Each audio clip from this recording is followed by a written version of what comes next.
Okay, then the Rangers review back to just discuss the usual, Johnny, which is Rangers completely blowing everyone's expectations out the water, although this should be normal on Thursday nights, given what they continue to deliver. Fenerbahçe 1, Rangers 3. It could have been more. Rangers take a huge step towards the last 8 in the Europa League.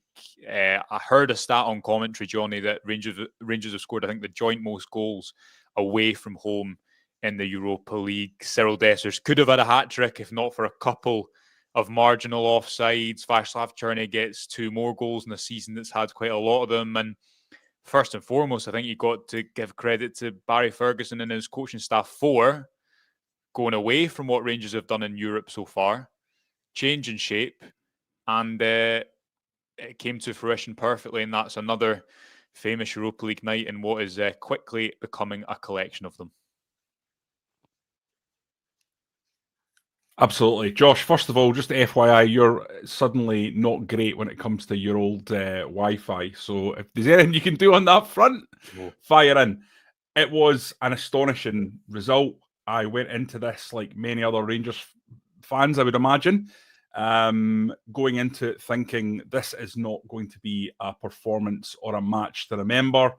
I was slightly concerned. You've got Mourinho against Ferguson. You look at the Fenerbahçe team and it's a plethora of slightly over the hill, it must be admitted, but big names and potential greats. So there was a trepidation there. There was a slight worry there, but you have to say this was a truly magnificent performance, up there with the very best that we've seen from Rangers over the last 5 or 6 years.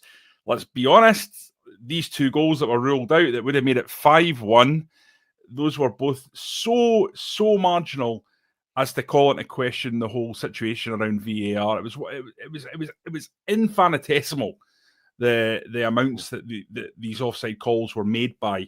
Really frustrating for Cyril Dessers, who I thought was absolutely outstanding. And Josh, we can probably get onto that as time goes on, but just a magnificent night for Rangers. The only slight downside is Derek's in that away end, and will he get back? That's a concern. Yeah, okay. Well, I hope my Wi-Fi's fine. Mark says Josh is fine. I think it's your end, Johnny. So I think you've slow pedestrian given me a. But I've hopefully people can still hear me. There's actually nothing worse than when you're doing a podcast. You think your Wi-Fi's going out. So you sound fine to me. I think we're all right.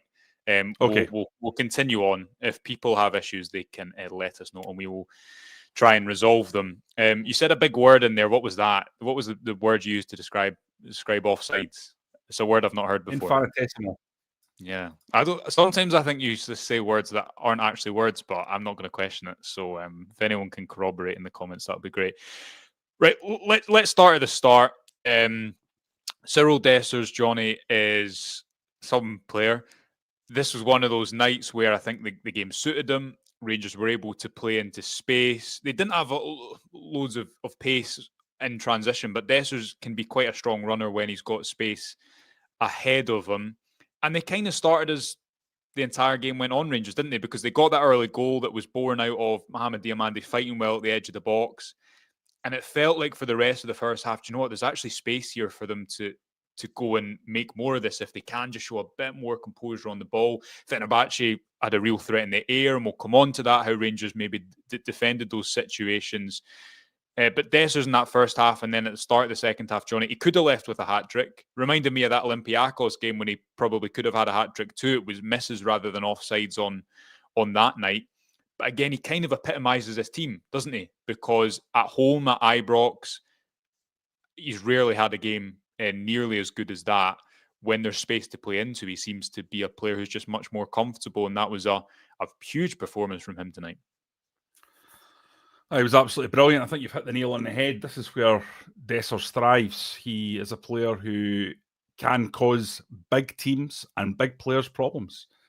And I thought from the off, he looked like he was going to scare those 2 centre-halves, and that he was, and he often did. And you're talking about a player, Josh. Listen, I think it's important.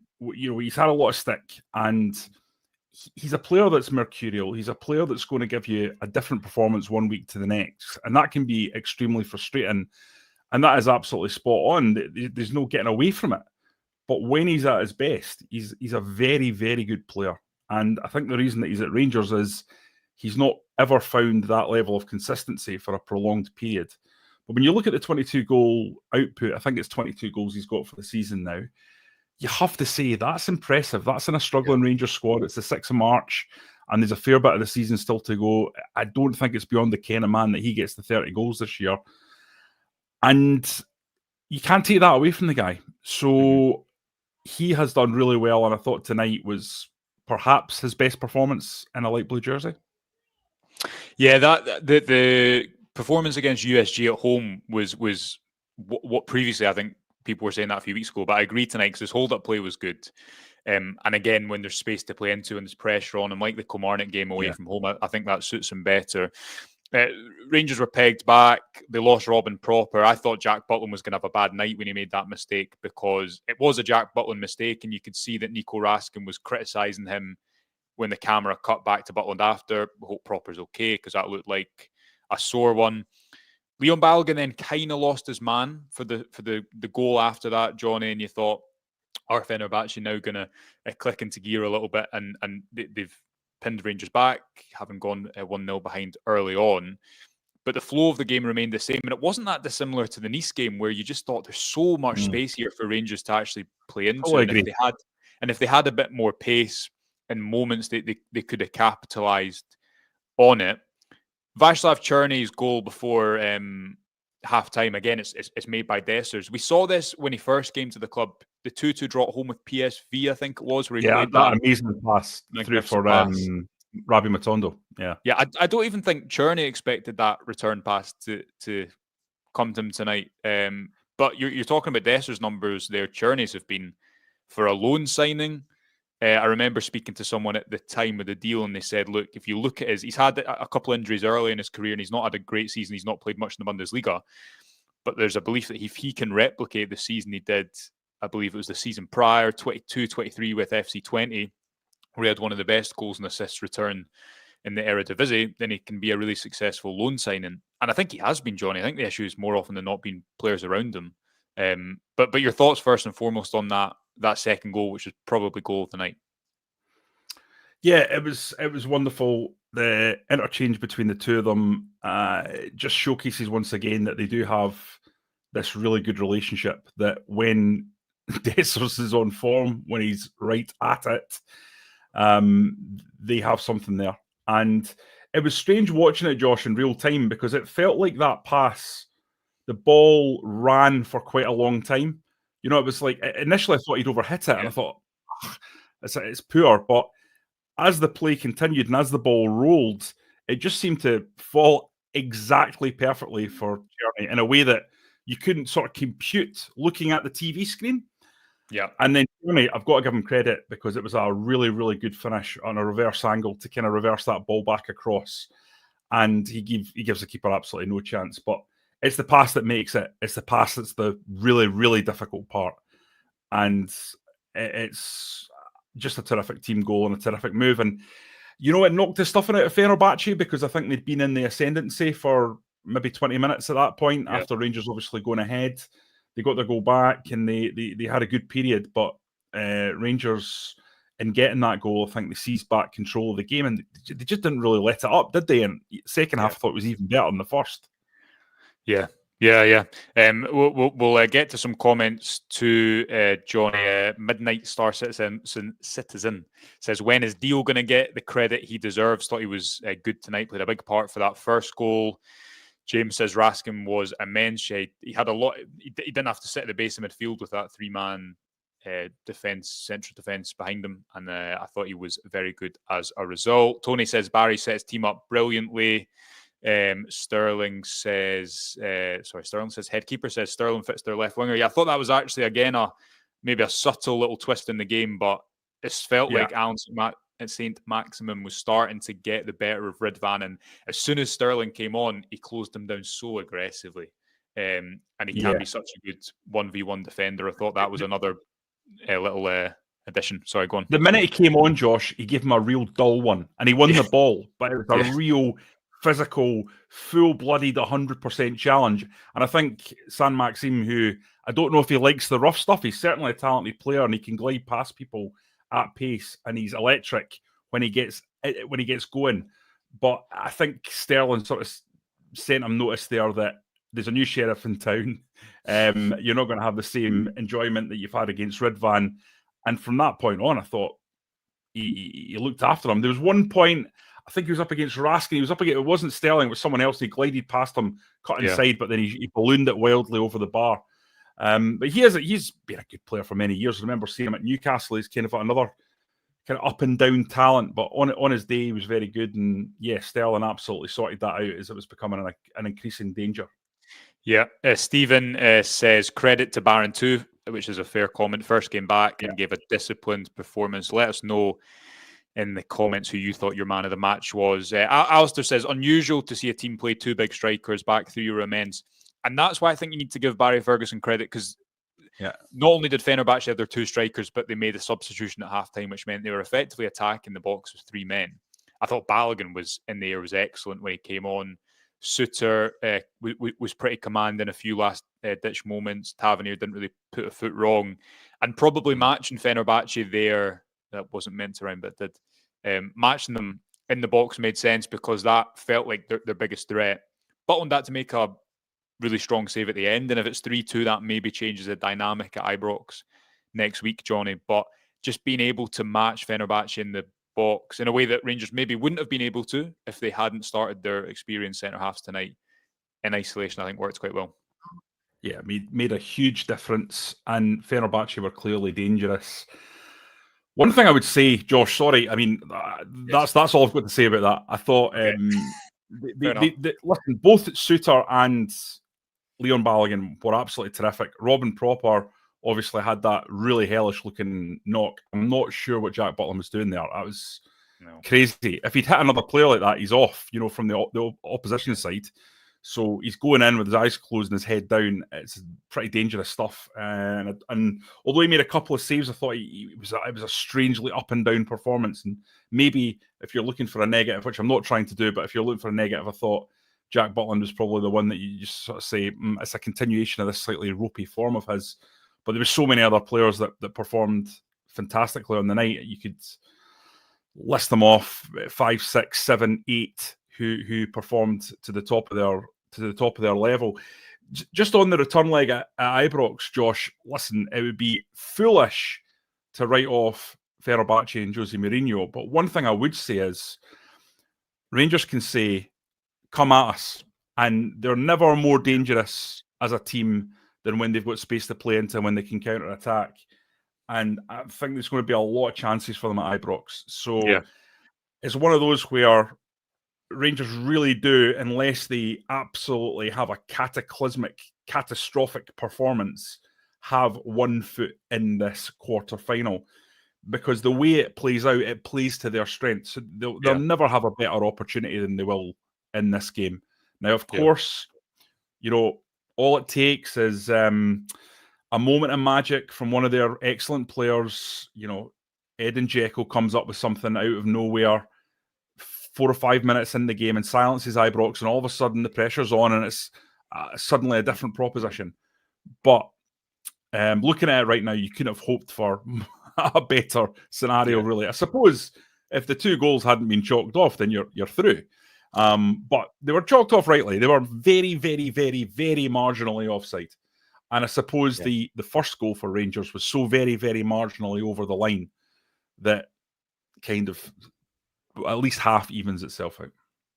They're just such a strange team, aren't they? Like, they really are a strange team, and that they look. I know we've covered it to death, so we won't go through this whole debate again. But they look so much more comfortable there tonight than they did at Ibrox on Saturday against Motherwell. A few more comments, Johnny, before we close. We'll hopefully have Derek Clark on the morning briefing tomorrow, although he is in the away end, so don't know what this version of Derek Clark we'll get in the morning, but one of them. Maybe another Leipzig situation that he might be a little ropey tomorrow, to say the least. Yeah, absolutely. Stephen agreeing with what you're saying, Johnny. We can set up for a counter-attacking game in this return leg, score first, and the tie is over. Any other business? Anyone else deserve a mention that we've maybe not suggested? I tend to agree with you on Butland in that I think his decision making in moments was poor, but he makes a big save at the end to keep the game at 3-1. It's a great save. A great save down to his right. Really, really good. I mean, Diamandi and Raskin were both heroic for me. I've not kind of really mentioned them in any detail, but Raskin, it was a Stuart McCall-esque performance. It was tigerish. He didn't win everything. He didn't put every pass in the right place, but he never gave up. He always got back. He really, really got in and about the opposition midfield in a way that didn't give them much time. I thought that just the way Rangers played off the ball tonight, Josh, was just really, really, really good to see. It was so organised, and the players looked so desperate to perform and desperate to be part of the plan. And I think that is real credit to Barry Ferguson and his coaching team. I saw Neil McCann in his ear for quite a lot of the game and pointing things out. And I think you said earlier before we came on here that was something you'd seen in the games previous. And I think his tactical nous would have really helped. But Barry's the main man at the end of the day. He's leading the team. And this is one of the best European results for a Scottish team in the last decade. There's no doubt about it. Now, we can argue about other results that have been fantastic. Of course, you look back to Dortmund, that would take some topping. But I've seen some stats that suggest Fenerbahçe haven't lost a tie in the knockout phase at their home ground ever. So I don't know if that's 100% correct. You see these things on Twitter. I have to fact-check that one. But there's no doubt this is a team that not many go to and take the full boona. So absolutely well done to everyone involved tonight. From a Rangers point of view, it's fantastic. From a Scottish football point of view, every other club in Scotland should be clapping and supporting this result because we've not had a great situation with the coefficient. The European scenario is looking a little bit grim. I think there was a result that came in earlier, perhaps in the Malmo game, that suggests that Scottish football are going to lose the third automatic spot into the Conference League.